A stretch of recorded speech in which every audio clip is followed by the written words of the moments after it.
जय हिंद दोस्तों, नमस्कार दोस्तों। आज हम चर्चा करेंगे एक नया टॉपिक, शेरशाह सूरी का प्रशासन। किसके बारे में? शेरशाह सूरी का प्रशासन।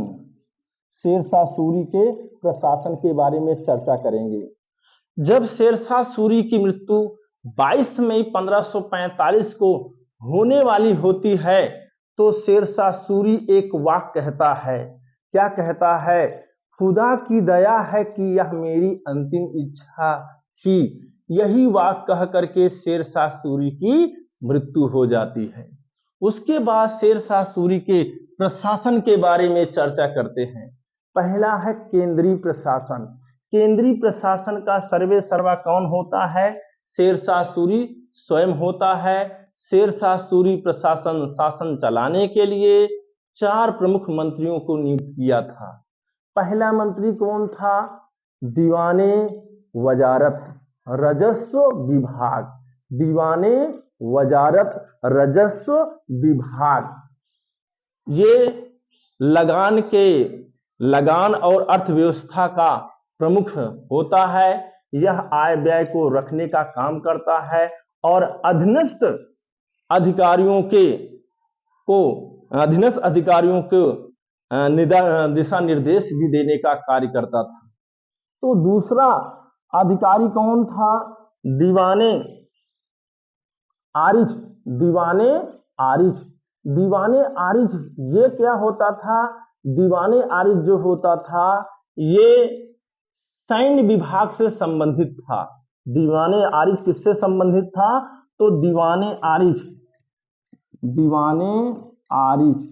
ये किससे संबंधित था? दीवाने आरिज संबंधित था सैन्य विभाग से। किससे? सैन्य विभाग से। दीवाने आरिज यह सेना के रखरखाव, सेना का निरीक्षण, सेनाओं के रसद, सेनाओं के शिक्षा आदि का कार्यभार कौन संभालता था? दीवाने आरिज नामक मंत्री निभाता था। क्लियर? और यह सेना की भर्ती नहीं करता था, ना सेनापतियों की नियुक्ति करता था। सेना की भर्ती का काम कौन करता था? सेना की भर्ती और सेना के रखरखाव और सेनापतियों की नियुक्ति कौन करता था? शेरशाह सूरी स्वयं करता था। तीसरा विभाग है कौन सा? दीवाने रसालात। दीवाने रसालात। दीवाने रसालात। दीवाने रसालात ये किससे संबंधित था? तो विदेश विभाग से। किससे? विदेश विभाग से संबंधित था। ठीक, एक प्रकार से विदेश मंत्री का काम करता था। विदेशों की सूचना प्राप्त करना और अपने देश से विदेशों को सूचना पहुंचाना या पत्रों का आदान प्रदान, ये कार्य किसका होता था? दीवाने रसालात का होता था। विदेश विभाग। चौथा विभाग था दीवाने इंसा। दीवाने इंसा ये किससे संबंधित था? तो ये पत्राचार विभाग से संबंधित था। किससे? पत्राचार विभाग। कौन विभाग? पत्राचार विभाग से संबंधित था। ये क्या कैसा कौन कार्य करता था? ये सुल्तान के आदेशों को लिखता था, लिखकर उसको रखता था और पूरे साम्राज्य में सुपत्रों के माध्यम से सूचनाओं को पहुंचाने का कार्य करता था। दीवाने इंसा। तो 4 प्रमुख विभाग बनवाया था। शेरशाह सूरी ने 4 प्रमुख मंत्रियों को नियुक्त किया था। दीवाने रसालात, दीवाने आरिज, दीवाने रसालात और दीवाने इंसा। 4 विभाग की स्थापना किया था। किसके अंतर्गत? केंद्रीय प्रशासन के अंतर्गत। ठीक है, पहला प्रशासन हो गया। दूसरा हो गया आपका प्रांतीय प्रशासन। कौन प्रशासन? प्रांतीय प्रशासन। शेरशाह सूरी का साम्राज्य कई प्रांतों में विभाजित था। कई प्रांतों में विभाजित था। प्रांतीय प्रशासन में जो उसका प्रशासन था 47 सरकारों में विभाजित था। कितने 47 सरकारों में विभाजित था। तो 47 विभागों में विभाजित था और बंगाल अकेले 19 सरकारों में विभाजित था। प्रत्येक सरकार का एक अधिकारी होता था जिसे सिकदार कहा जाता था। क्या कहा जाता था? सिकदार कहा जाता था। सिकदार जो होता था, सभी सिकदारों का एक असैनिक अधिकारी होता था, वो था दीवान बंगाल, सॉरी अमीर ए बंगाल, अमीर ए बंगाल। ये सभी सिकदारों का अधिकारी होता था, गैर सैनिक अधिकारी होता था। और ये पहला अमीर ए बंगाल पद किसे दिया गया? काजी फजीलाद को सौंपा गया था। ठीक, क्लियर है। प्रांतीय प्रशासन के बाद सरकार या जिले का प्रशासन आता है। किसका आता है? तो सरकार या जिले का प्रशासन आता है। तो शेरशाह सूरी का प्रांत कई सरकारों या जिलों में विभाजित होता था। जिले में दो प्रमुख अधिकारी होते थे, एक सिकदार ए सिकदारान, पहला सिकदार ए सिकदारान और दूसरा था मुंसिफ ए मुंसिफान। सिकदार ए सिकदारान का कार्य क्या होता था? पूरे जिले का सर्वे सर्वा होता था। पूरे सरकार या जिले की शासन व्यवस्था को संचालित कौन करता था? सिकदार ए सिकदारान करता था। दूसरा जो अधिकारी था वो मुंसिफ ए मुंसिफान होता था। मुंसिफ ए मुंसिफान का काम होता था जिले का प्रशासन का प्रमुख अधिकारी होता था और यह दीवानी मुकदमों की सुनवाई भी करता था और अधीनस्थ अधिकारियों को वह नियंत्रित भी करता था। तो ये था जिले या सरकार या जिले का प्रशासन। क्लियर। आगे कौन सा है? परगने का प्रशासन। परगना यानी शेरशाह सूरी के समय में जो सरकार या जिले होते थे कई परगनों में विभाजित होते थे, कई परगनों में विभाजित होते थे। परगने में 4 प्रमुख अधिकारी होते थे। पहला सिकदार होता था, दूसरा मुंसिफ होता था, तीसरा फौजदार होता था, चौथा कानून होता था। पहला कौन होता था? पहला कौन होता था? वो होता था सिकदार। कौन था? सिकदार। दूसरा कौन होता था? मुंसिफ होता था, मुंसिफ होता था। तीसरा कौन होता था? पहला सिकदार, दूसरा मुंसिफ, तीसरा फौजदार होता था। कौन होता था? फौजदार होता था। और चौथा कौन होता था? चौथा कारकून होता था। कारकून होता था। 4 प्रमुख अधिकारी होते थे परगने में। और सिकदार का कार्य क्या होता था? सिकदार का कार्य होता था पूरे जिले, पूरे परगने की शासन व्यवस्था संचालित करना और उनकी देखरेख करना। पूरे परगने की जिम्मेदारी किसकी होती थी? सिकदार की होती थी। मुंसिफ कौन होता था? परगने का सबसे बड़ा न्याय का अधिकारी होता था और यह दीवानी मामले की भी देखरेख करता था और न्याय के कार्यों को संचालित करता था मुंसिफ। फौजदार कौन होता था? परगने का खजांची होता था, खजाने का प्रमुख होता था परगने का फौजदार। और चौथा कौन होता है? कारकून। ये आय व्यय, परगने के आय व्यय का निरीक्षण करता था, आय व्यय का लेखा जोखा रखता था। कौन? कानून। अगला बढ़ते हैं। और शेरशाह का ग्रामीण प्रशासन। कौन प्रशासन?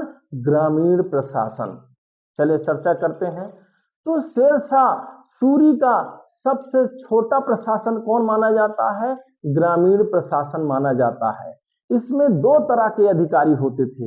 एक तो खूत मुकद्दम या चौधरी होते थे जो ग्रामीण शासन व्यवस्था को संचालित करते थे, उनकी देखरेख का दायित्व सौंपा गया था। और दूसरा अधिकारी होता था पटवारी, जो किसानों की भूमि की नापजोख रिकॉर्ड आदि रखने का काम करता था। कौन? वो होता है पटवारी। इस तरह से शेरशाह सूरी का सबसे छोटी इकाई क्या थी? ग्रामीण प्रशासन। कौन थी? ग्रामीण प्रशासन। और शेरशाह सूरी की सबसे बड़ी प्रशासनिक इकाई कौन थी? केंद्रीय प्रशासन। आगे चर्चा करते हैं, बढ़ चलते हैं। अब भू राजस्व व्यवस्था। शेरशाह सूरी ने भू राजस्व व्यवस्था यानी भूमि को 3 भागों में बांटा था। कितने भागों में बांटा था? भूमि को 3 भागों में बांटा था। पहला है अच्छी भूमि। कौन भूमि? पहली अच्छी भूमि, दूसरी माध्यम भूमि और तीसरी खराब भूमि। 3 श्रेणियों में बांटा था भूमि को शेरशाह ने। पहला कौन है? अच्छी भूमि, दूसरी मध्यम भूमि और तीसरी खराब भूमि। 3 श्रेणियों में भूमि को विभाजन किया था।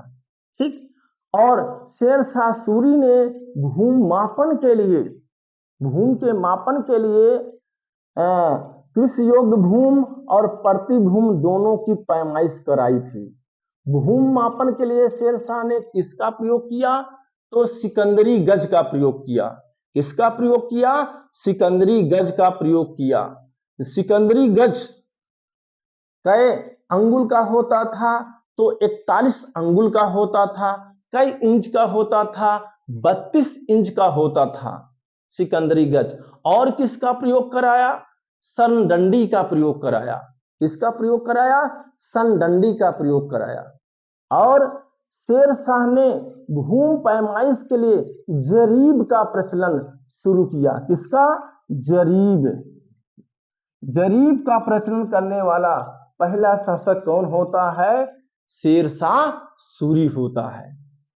ठीक, आगे बढ़िए। लगान व्यवस्था क्या थी? शेरशाह सूरी अपने साम्राज्य में, पूरे साम्राज्य में मुल्तान को छोड़कर राजस्व कितना निर्धारित किया? 1/3 निर्धारित किया। क्लियर? और मुल्तान में कितना लगान निश्चित किया? तो 1/4 निर्धारित किया। क्लियर? चलिए, शेरशाह सूरी ने लगान के अतिरिक्त 2 और कर लगाया, जरीबाना और मासिलाना। 2 कर अतिरिक्त लगाया, जो कुल उपज का 2.5 से 5% होता था। जरीबाना और महासिलाना 2 कर जो 2.5 से 5% लिया जाता।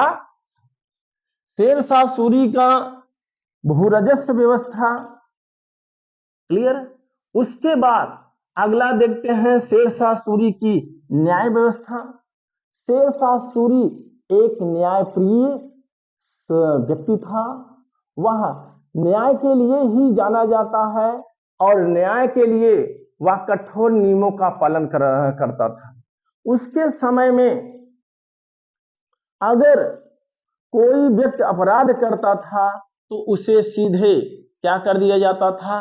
कैद की सजा दे दी जाती थी, या जुर्माना लगा दिया जाता था, या अंग भंग कर दिया जाता था, या कोड़े मारे जाते थे। शेरशाह सूरी के प्रशासन में, किसमें? न्याय व्यवस्था। क्या है? न्याय व्यवस्था में। ठीक। शेरशाह सूरी न्याय का सबसे बड़ा, क्योंकि शेरशाह हर बुधवार को शाम को न्याय करने स्वयं बैठता था। और शेरशाह के बाद दीवाने काजी दूसरा प्रमुख अधिकारी होता था जो न्याय से संबंधित होता था। शेरशाह का दरबारी कवि अब्बास का शेरवानी कहता है कि शेरशाह के समय में एक जीर्ण शीर्ण महिला अपने टोकरी में सोने चांदी आभूषण भर करके नगर राज्य में कहीं भी घूम सकती थी। कोई चोर डाकू उचक्के उस महिला के पास नहीं जा सकते थे। ये शेरशाह सूरी का क्या है? न्याय व्यवस्था है। शेरशाह सूरी का मुद्रा एवं सैनिक व्यवस्था। शेरशाह सूरी की मुद्रा व्यवस्था। शेरशाह सूरी अपने समय में, जो उसके समय में घिसे पिटे पुराने सिक्के चलते थे, उन सभी सिक्कों को बंद करवा दिया और उनके स्थान पर शुद्ध चांदी का सिक्का चलवाया। क्या चलवाया? चांदी का सिक्का। चांदी का सिक्का। चांदी का सिक्का चलवाया जो कितने ग्रेन का होता था? 180 ग्रेन का। कितने ग्रेन का? 180 ग्रेन का होता था। और शेरशाह ने क्या चलवाया? तांबे का दाम चलाया। तांबे के दाम का प्रचलन करवाया। ये कितने ग्रेन होता था? ये 380 ग्रेन का होता था। शेरशाह सूरी के समय में चांदी के सिक्के और तांबे के दाम का अनुपात कितना होता था? अनुपात होता था 1:64 होता था। कितना होता था? 1:64 होता था। यही आगे चलकर अकबर के समय में कितना हो जाता है? चांदी और तांबे के दाम में 1:40 हो जाता था। शेरशाह सूरी अपने पद और नाम अपने सिक्के में अरबी और अरबी भाषा में और किस देवनागरी लिपि में अपने सिक्के का अंकन करवाया? अरबी भाषा में और देवनागरी लिपि में। तो ये था शेरशाह सूरी का मुद्रा यौन सैनिक व्यवस्था। देख लेते हैं। शेरशाह सूरी ने सैनिकों को नगद वेतन दिया और जो सरदार होते थे उन्हें जागीर प्रदान किया। और क्या किया? उसने सैनिकों में फैले भ्रष्टाचार को बंद करने के लिए दिल्ली सल्तनत से चली आ रही व्यवस्था, घोड़ा दागने की व्यवस्था, सैनिकों के हुलिया लिखने की प्रथा को प्रचलन करता रहा। ठीक। उसके बाद शेरशाह सूरी के समय में 16 सैनिक चौकियों का उल्लेख प्राप्त होता है। ठीक। कितने 16 चौकियां? 16 सैनिक चौकियों का उल्लेख प्राप्त होता है। शेरशाह सूरी के समय में टकसालों की संख्या कितनी थी? तो टकसालों की संख्या कितनी थी? 23 टकसाल थे। टकसाल थे। कितने? 23 टकसाल थे। आगे देखते हैं शेरशाह सूरी की सड़क एवं सराय। शेरशाह सूरी ने जो उसके समय में बहुत से नए सड़कों का निर्माण किया और पुरानी सड़कों को उसने क्या किया? सड़कों एवं पुलों की मरम्मत कराई।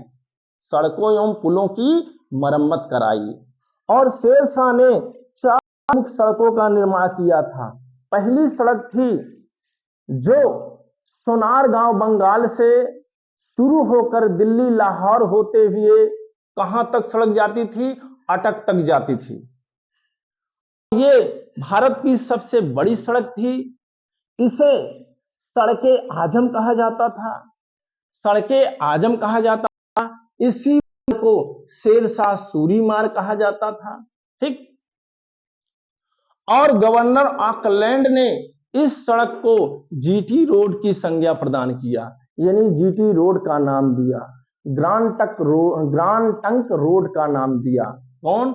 गवर्नर ऑकलैंड ने। बार बार एग्जाम में पूछा गया है जीटी रोड का नाम किसने दिया? तो गवर्नर ऑकलैंड ने दिया। दूसरी सड़क कौन थी? तो दूसरी सड़क थी आगरा से बुरहानपुर तक। दूसरी सड़क। और तीसरी सड़क कौन निर्माण किया शेरशाह ने? तो आगरा से चित्तौड़ राजस्थान तक। और चौथी सड़क लाहौर से मुल्तान तक। 4 मुख्य सड़कों का निर्माण किया था। पहली सड़क जो बंगाल सोनारगांव से दिल्ली लाहौर होते हुए अटक तक जाती है, यह भारत की सबसे लंबी सड़क थी। ठीक। उसके बाद दूसरी सड़क है लाहौर से